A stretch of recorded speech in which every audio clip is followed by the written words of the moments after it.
How much time do you spend every day working on your dream? In the last 90 days, how many books have you read? In the last year, what new skill or knowledge have you acquired? What kind of investment have you made in you? You don't want it badder than you want to party. You don't want it as much as you want to be cool. Most of you don't want success as much as you want to sleep. Some of you love sleep more than you love success. And I'm here to tell you today, if you're going to be successful, you got to be willing to give up sleep. There is no shortcut. There is no hack. There's no sweatless solution. You're gonna have to work. There is always weakness to work on. Always. A lot of them. Why would we allow ourselves to make easy excuses? Why would you allow that? Are you going to make today count? Because that's all you can control. And that's all that matters. It doesn't matter where you start, guys. It doesn't matter what talents you're born with. It's about where you finish. And this race isn't over. It's not over. You could still come in first in the marathon. But you gotta start today. You gotta start now. You have everything you have. Everything you need is inside you. But I realize that doesn't mean just because you don't think you're good enough doesn't mean you can't be good. Doesn't mean you can't be great. Doesn't mean you can't carry on. But it's not going to always be like this. Your condition is not your conclusion. Nothing is impossible. So you have to decide before you leave, what's that first thing that's been impossible for you? I want you to attack it and overcome it. Because if you run from the adversity that you're going through today, you'll forever be at that level in which you're going through for the rest of your life. One day you'll look back on your life and appreciate the struggle and have nothing but gratitude for everything that happened along the way. And you come to recognize that in return, you're given the chance to earn the greatest edge of all, and one that can never be taken away. You have enough right now to change your life. You have enough right now to flip this world upside down.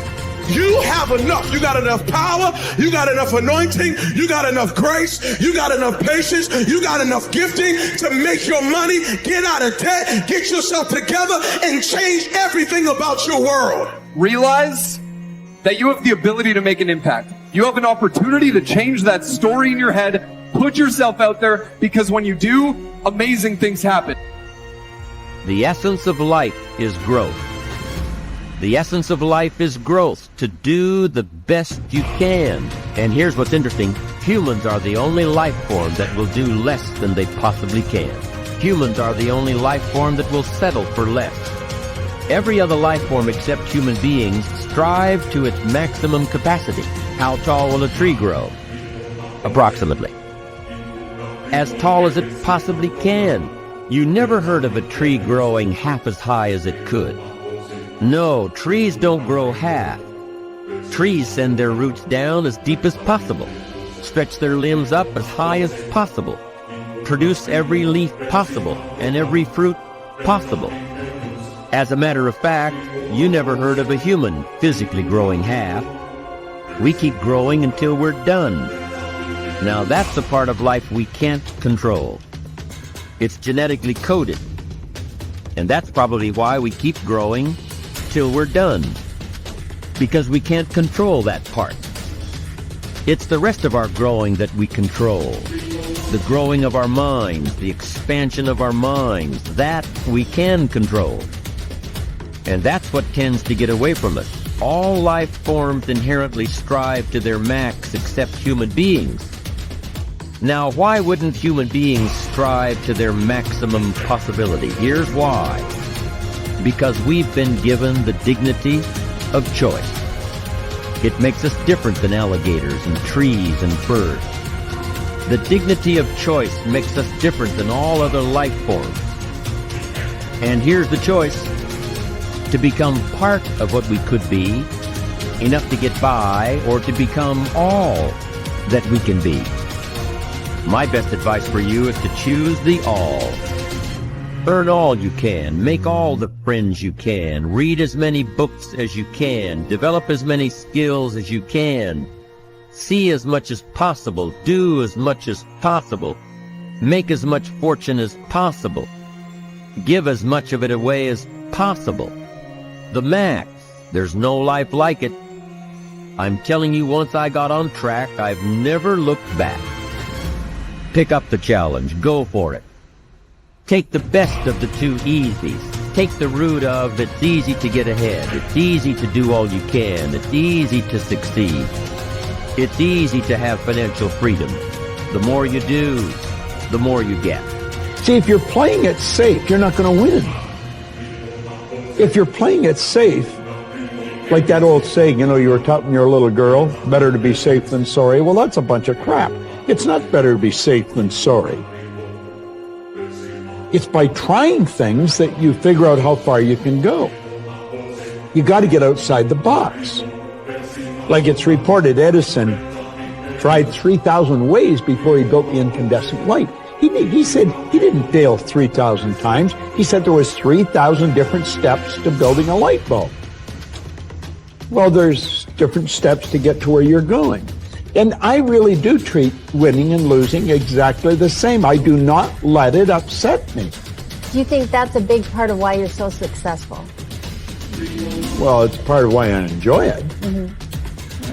Yeah, I think it is, because I'll try anything. Like if I'm into an idea, the idea of losing never enters my mind. See, I have worked with giants. I had the good fortune of working with Sir Edmund Hillary. He was the first man to stand on top of the world. And I worked with him on 3 different occasions. And the only difference in Ed Hillary and Bob Proctor is in his size. Now, he's gone now, but he was a big man. And he shook hands with me. His hand wrapped right around mine. I felt like a dwarf, you know. And talking to him, like it never entered his mind he wouldn't get to the top of the mountain. But he failed in 1951. He failed in 1952. It wasn't until 1953 that he got to the top of the mountain. You know, people had died for centuries trying to do that. But he said, I knew if I could see it in here, I could hold it out here. Stella Mann wrote that in a book. You can see it in your head, you can hold it in your hand. And that's right. And if you're not prepared to lose, you're never going to win, because you're always playing it safe. And there's no reward in that. Dare to go forward. Winston Churchill once said, courage is rightly considered the foremost of the virtues, because upon it all others depend. Courage is the chief distinguishing characteristic of the true leader. It is almost always visible in the leader's words and actions. It is absolutely indispensable for success, happiness, and the ability to motivate other people to be the best they can be. Follow through on your vision. In a way, it is easy to develop a big vision for yourself and for the person you want to be. It is easy to commit yourself to living with complete integrity. But it requires incredible courage to follow through on your vision and on your commitments. You see, as soon as you set a high goal or standard for yourself, you will run into all kinds of difficulties and setbacks. Refuse to compromise. You will be surrounded by temptations to compromise your values and your vision. You will feel an almost irresistible urge to get along by going along. Your desire to earn the respect and cooperation of others can easily lead to the abandonment of your principles. And here is where courage comes in. Stick to your principles. Courage combined with integrity is the foundation of character. The first form of courage is your ability to stick to your principles, to stand for what you believe in and to refuse to budge unless you feel right about the alternative. Courage is also the ability to step out in faith, to launch out into the unknown, and then to face the inevitable doubt and uncertainty that accompany every new venture. Avoid the comfort zone. Most people are seduced by the lure of the comfort zone. This can be likened to going out of a warm house on a cold, windy morning. The average person, when he feels the storm swirling outside his comfort zone, rushes back inside where it's nice and warm. But not the true leader. The true leader has the courage to step away from the familiar and comfortable and to face the unknown with no guarantees of success. It is this ability to boldly go where no man has gone before that distinguishes you as a leader from the average person. This is the example that you must set if you are to rise above the average.